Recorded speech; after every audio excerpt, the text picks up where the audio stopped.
Good afternoon, everybody. Happy Wednesday. It is 2:30, and we have a lot to unpack. A hell of a episode here. We just got the Fed decision. All his notes are transcribed. I read through everything just now, so I just finished it. I figured I'd make the video. And before I start, if I could ask you guys for a favor that watch the videos, enjoy the videos, if you could just go ahead and subscribe to my YouTube link and set it for notifications on, so that this way when I do the videos and or if I do an out of place video, maybe talking about how to short something or how to do something, it will pop up and you'll get a notification for it. Just makes things a little bit easier for some of my friends. I know you guys do subscribe, but just for everybody else, I think it's just an easier course of action. So let's get right into it. The Fed decision just came down, and Jerome Powell cut a quarter of a basis point, which was expected, I think, by the majority of market movers. I looked at the notes. It looked like 9-3 individuals in the Fed decided to vote. They voted to lower a quarter of a basis point. Some Fed wanted a half a point, and one individual did not want anything. So I don't really think the cut of the rate was that impactful, as I think everybody knew that a quarter of a basis point was coming. Really, to me, what stood out was a couple of things. One, the Fed chair, Jerome Powell, talking about the specifics on buying Treasury bonds, essentially quantitative easing, which he's indicated starts December 12th to maintain Treasury securities, to maintain an ample supply of reserves. There's been a lot of chatter, and I haven't mentioned it at all in these videos, about the overnight repos and how that could affect things. I think that's significant, but obviously the Fed buying treasuries is extremely significant, more so than I think the actual rate cut, because I think everybody expected a quarter rate. And you could see when the decision came, look at the bar at 2:00. Usually the first move is always the wrong move in anticipation. So the first move, huge bar up and then down. I don't know where this is going to finish. I mean, the market red in the NASDAQ, up in the S&P slightly. I mean, I kind of figured there would be some volatility. Would not surprise me to see the market finish, though, green today, I think, based on the news. So that's, listen, this is to be expected. I think also one of the notes that I jotted down here is that the Fed maintains that description of the labor market. Job gains have slowed. Yeah, I mean, I think we all knew that.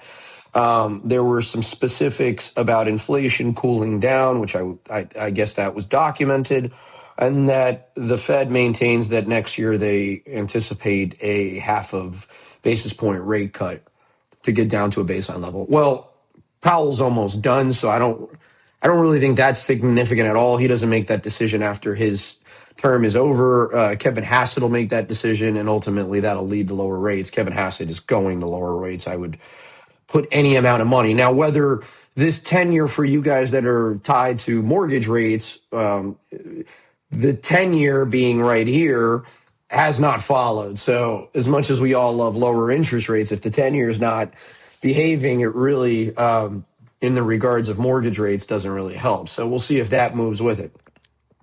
Gold had a really nice spike. Oh, sorry about that. Gold just spiked up off the news. I think this is, I mentioned it in a couple weeks back. I said I became, when it carved out this low, I got overly excited. It did this, which I expected. It shook some people out, kind of surfed these averages, and then I really increased exposure quite considerably here again.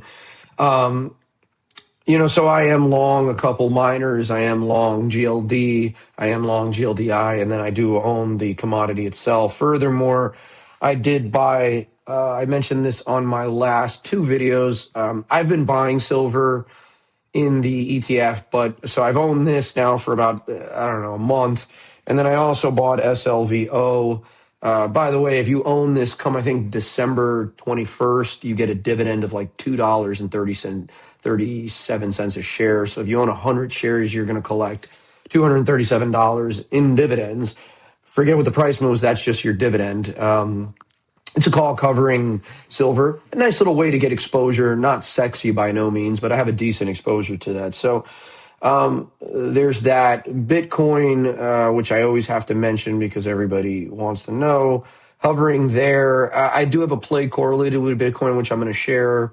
But we'll see. Again, this is kind of stuck in purgatory for me, so nothing to really write home about. Okay, so we've got Fed decision out of the way. We see the move. You see this green candle kind of picking back up. Kind of expected that. I'm not really day trading the market right now. Usually I like to have one or two active trades.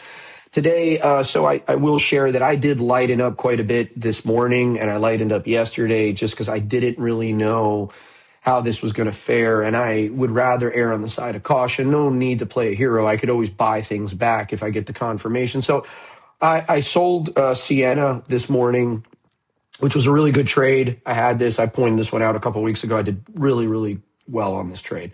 They report earnings tomorrow. I will 100% buy some calls. I think they're going to blow out earnings. I'm going to play earnings tomorrow, and that's going to be just short-dated calls. And for the perspective, for those of you that bought shares, the reason I'm doing this, I sold this, so I want to have some emotion behind. I wanted to hold this into earnings, but unfortunately it was up quite a bit, and I want to just lighten going into the Fed meeting. So tomorrow I will play calls. Probably I was looking up 230 strikes a couple of weeks out, even some 2 weeks out. I mean, I have profits that I'm willing to play with, so a little bit of house money, so to say. But I still think this is actionable. For those of you that want to buy shares, I would wait till after earnings, though. If you're okay investing into this, a good company, technology, if you could stand it. I mean, it's breaking out. It truly is breaking out. So, okay. One that I bought this morning, finally bought Taiwan Semiconductor. So I bought this early in the morning. I'm up 2%, whoop-de-doo. Did buy that this morning. So Taiwan this is really the move here. I got it a little bit earlier. I wanted confirmation at 310, but I really like anything over 300, and it got over that. I think I bought at 302. So Taiwan Semiconductor is one that I have purchased. That's a new buy for me. Don't mind this. They report revenue every month. They're a little bit different. So in any case, I bought that, and that's doing well for me today. Reddit, which I mentioned I bought about a week ago, continues to keep moving upwards. I'm still in this trade. I'll probably sell some of the calls. I have some long-dated calls, but I also have shares. So I'm going to probably trim some calls today just because I got them, and they're actually not that long-dated, so I probably will sell some of those. I sold Devon as well. Not that it needed to get sold. Again, I was just erring on the side of caution, so I sold this. I'll be looking for a new entry over the high. I would like to buy this back, but I had a trade. I had a couple percent up. Again, just lightening it up. American Eagle, I actually still in this trade, and I mentioned it when I got into it. I bought it on Monday on the dip here. I started a position. For those of you who know, I played the calls last week. A couple of you got into that. I really the calls did really well. One of my best trades of the year. I was in the gap here, kind of like no man's land, but I just thought the risk reward was kind of cool to be able to get it. I set the low of the day, kind of my stop loss. It didn't violate, so I took it. Had a really good move yesterday. It's having a good move today. I will increase exposure over 2470. I will get uber bullish once it breaks out. I actually happen to like this chart a lot. So that is a purchase. I sold Apple. I got rid of what was left of Apple. I sold some yesterday, and then I sold a little piece last week. I sold a good chunk this morning, and I sold a little bit yesterday, and I'm out now. A good trade. I mean, whatever. I made a couple percent. It was more of a safe haven during that period of time. I wouldn't run out and go buy Apple. I rebought. For those of you who followed, I had a good trade on Biohaven. I mentioned this on Monday. I got back in this, so I did get back in Monday. Not the normal size trade that I usually take, but I can't deny this. And I do think this stock it's going to get into this area of 16, 17 bucks. My target price is that $15. So, I mean, it could be a really good trade. This is not financial advice. Rather, this is for educational purposes only. I have to say that. I mean it. But if you want to enter this trade, you can enter it and set a triggered stop loss below the wick. going back to Friday. I think that's a good risk reward. I think the stock's going to $15. I'm in it. Not the size I normally do, a little smaller. Let's see if it has any problems with this gap. This is overhead supply, so we'll have problems there. I would expect this is going to be a selling area, but let's see what happens. One stock that I've been in on the short side is Netflix. I started shorting this, and then I added to it again, and then I added to it again, and then I added to it again, and I am now really pretty deep in the short. I actually have to start looking at some point to start covering some of this because this has worked way better than I anticipated. Netflix, I just think is a complete growth story is donezo. I think that management really diluted the shares by that split that they announced. I thought that was absurd when they did that. And I just think the stock is just overvalued. I know they're trying to get that deal closed with what is it, Discovery Warner? Sorry, excuse me, Warner. I don't know. I think the stock's going lower. I mean, personally, I think it's going down to like $80. But I am going to cover because profits are profits, and pigs get slaughtered, and I'm up a very nice amount of money on that. Open. Another one that I'm going to touch on for my, just going to touch on open for my little open army. I feel like I got a cult following there. Yes, I'm long this position. I got a good size position. I mean, look, I think everybody knows how I feel about this stock. I've beat it into oblivion on kind of my thesis. Is this actionable? I think so. I mean, these moving averages are stacked up. You got three averages stacked up, the 200 here. I mean, this to me looks great and looks like it's going to break out. And again, I explained that with lower interest rates, multiples expand, and companies that fit that kind of, so to say, criteria of small cap growth that really like expanding multiples are going to do really good, and this is going to be a beneficiary. So I'm long open. I've been long open. It's been a good trade. I've traded it this year, and it's doing good. All right. So I went over a short. I went over some longs. So I kind of gave you what I'm in right now. I mean, really what I'm setting to you is telling you exactly specifically what stocks I'm in, and I welcome any questions for anybody.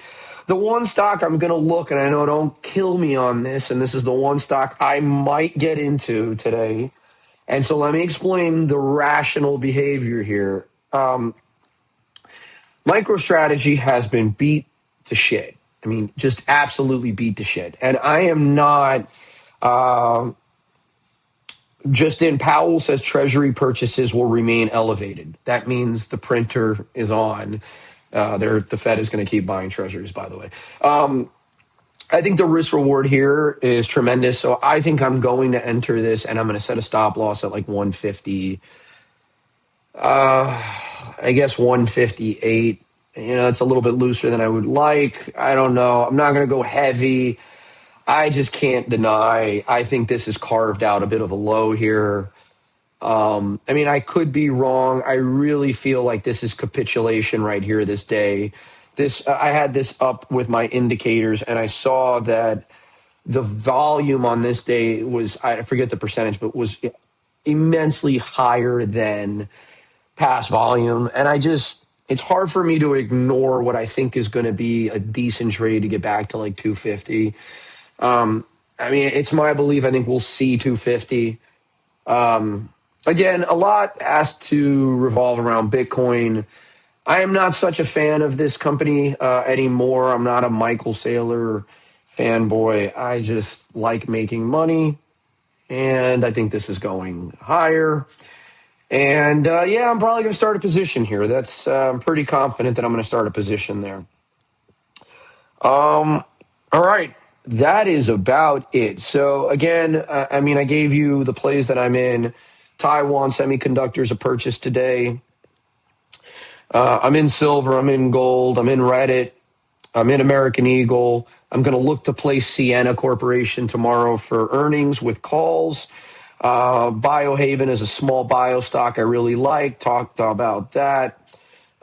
Still shorting Rigetti, that fucking stock.